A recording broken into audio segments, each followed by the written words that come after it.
Hej sammen, velkommen til den her video. I dag skal jeg åbne nummer 9 og 10. Det er godt nok underligt, men det skal jeg bare gøre. Her er 9. Det er en cola i.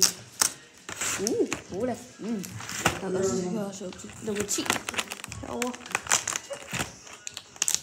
Det er, hvad står der? Black Currant eller sådan noget. De her to skal jeg også smage. Jeg åbnede flasken først for i går af. Det er godt nok svært. Jeg vil gerne prøve at tage dem begge to ind i munden. Så nu op. Nu er jeg også i gang. Men nu har jeg de her to.